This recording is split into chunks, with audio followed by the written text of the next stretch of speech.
Dictation start होगा 5 second बाद। Start.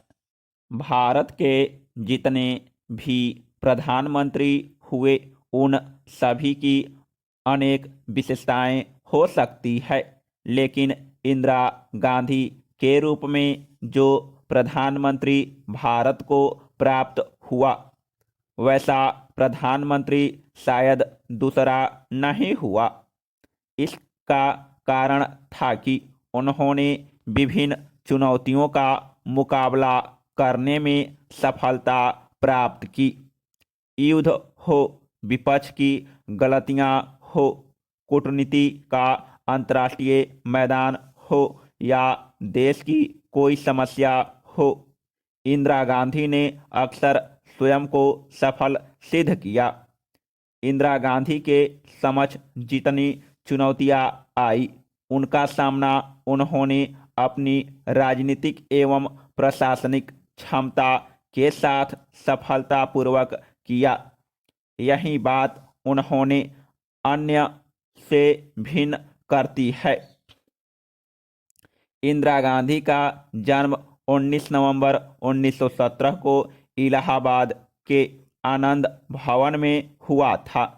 वे भारत के प्रथम प्रधानमंत्री पंडित जवाहरलाल नेहरू की पुत्री थीं। उनकी माता का नाम कमला नेहरू था। उनकी प्रारंभिक शिक्षा इलाहाबाद में हुई। उसके बाद वर्ष 1931 से 33 तक पूना में रहकर उन्होंने अपनी हाई स्कूल की पढ़ाई पूरी की। इसके बाद रविंद्रनाथ ठाकुर के सानिध्य में रहकर शिक्षा प्राप्त करने के लिए उन्हें शांति निकेतन भेज दिया गया, जहां वे वर्ष 1934 से 35 तक ही रही। वहां रहकर उन्होंने मणिपुरी नृत्य की शिक्षा प्राप्त की और मां की बीमारी के कारण अपनी पढ़ाई अधूरी छोड़कर उन्हें वर्ष 1935-36 में उनकी सेवा करने और उनका ध्यान रखने के लिए स्विट्जरलैंड जाना पड़ा। इसके बाद उन्होंने कुछ समय तक इंग्लैंड के ऑक्सफोर्ड विश्वविद्यालय में इतिहास का अध्ययन किया। इसी दौरान उनकी मुलाकात फिरोज गांधी से हुई और स्वदेश लौटने के बाद 26 मार्च 1942 को वह उनके साथ प्रणय सूत्र में बंध गई। इसके बाद इंदिरा जी भारतीय स्वतंत्रता संग्राम में अपने पिता एवं पति का साथ देने लगी। इंदिरा जी का सक्रिय राजनीतिक जीवन उनके बचपन में ही शुरू हो गया। उनके पिता उन दिनों भारत के स्वतंत्रता संग्राम के सच्चे सिपाही के रूप में संघर्षरत थे। इसलिए उनके घर पर महात्मा गांधी, सरदार वल्लभ भाई पटेल, लाल बहादुर शास्त्री, सी राजगोपालाचारी, सरोजिनी नायडू जैसे अनेक महान स्वतंत्रता सेनानियों का आना जाना लगा रहता था। अपने घर के राजनीतिक माहौल का उन पर अनुकूल प्रभाव पड़ा और तत्कालीन महान नेताओं के सानिध्य के फलस्वरूप इंदिरा राजनीति में प्रखर होने लगी। वर्ष 1929-30 में जब महात्मा गांधी ने सविनय अवज्ञा आंदोलन का बिगुल फूंका तो मात्र 12 वर्ष की आयु में इंदिरा जी ने वानर सेना नाम से अपने हम उम्र के बच्चों का एक दल बनाया था। वह वानर सेना राजनीतिक कार्यकर्ताओं के संदेश एक दूसरे के पास पहुंचाती थी। वर्ष 1938 में वे भारतीय राष्ट्रीय कांग्रेस की सदस्य बनी, जब उनकी आयु मात्र 22 वर्ष थी। तब वर्ष 1939 में उन्हें 13 महीने के लिए जेल जाना पड़ा। इसके बाद भारत छोड़ो आंदोलन के दौरान अपने विवाह के कुछ माह बाद ही उन्हें फिर जेल की सजा भुगतनी पड़ी। बचपन से ही राजनीति में सक्रिय रहने का पूरा लाभ उनको मिला और वे देश की एक प्रखर नेता बनकर उभरी। 15 अगस्त 1947 को भारत की आज़ादी के बाद उनके पिता पंडित जवाहरलाल नेहरू देश के प्रथम प्रधानमंत्री बने।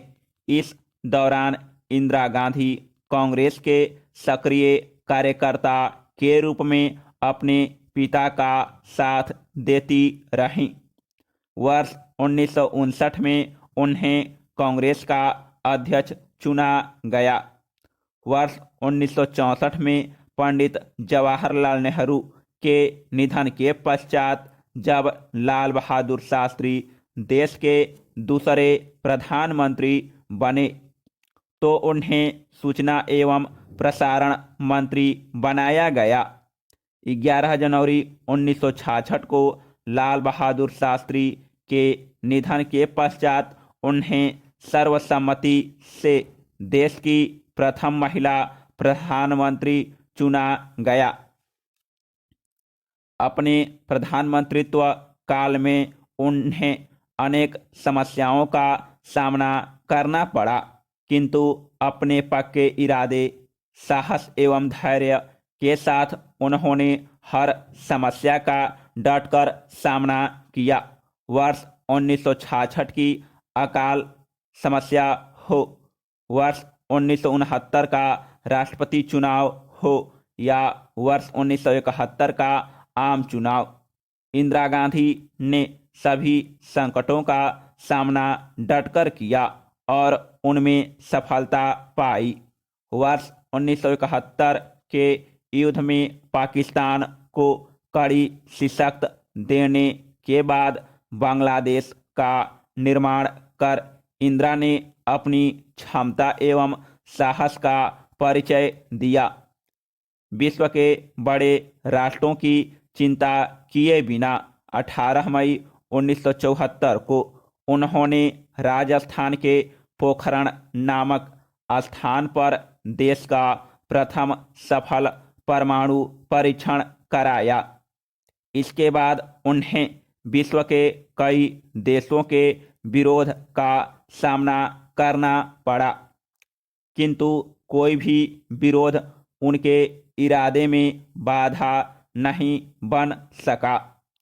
अंतरिक्ष अनुसंधान एवं सूचना क्रांति की आवश्यकता को देखते हुए उनके प्रयासों के फल स्वरूप 1 अप्रैल 1975 को देश के प्रथम उपग्रह आर्यभट्ट का प्रक्षेपण हो सका।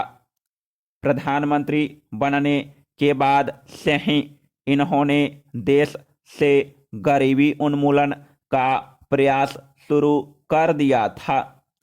उन्होंने ऐसे उद्योगों को रेखांकित किया जिनका कुशल उपयोग नहीं हो रहा था। उनमें से एक था बीमा उद्योग और दूसरा कोयला उद्योग। बीमा कंपनियों की पूंजी से देश का विकास नहीं हो पा रहा था। वह पूंजी निजी हाथों में जा रही थी। अतः अगस्त 1972 में बीमा कारोबार का राष्ट्रीयकरण किया गया। कोयला उद्योग में श्रमिकों का शोषण हो रहा था तथा खानों की खुदाई वैज्ञानिकतापूर्ण नहीं थी। अतः वर्ष 1972 में ही कोयला उद्योग का राष्ट्रीयकरण कर दिया गया। इंदिरा गांधी के कार्यकाल में ही हदबंदी कानून को पूरी तरह से लागू किया गया। ग्रामीण बैंकों की स्थापना अनिवार्य की गई और उन्हें निर्देश दिया गया कि वे किसानों और कुटीर उद्योग की स्थापना करने वाले को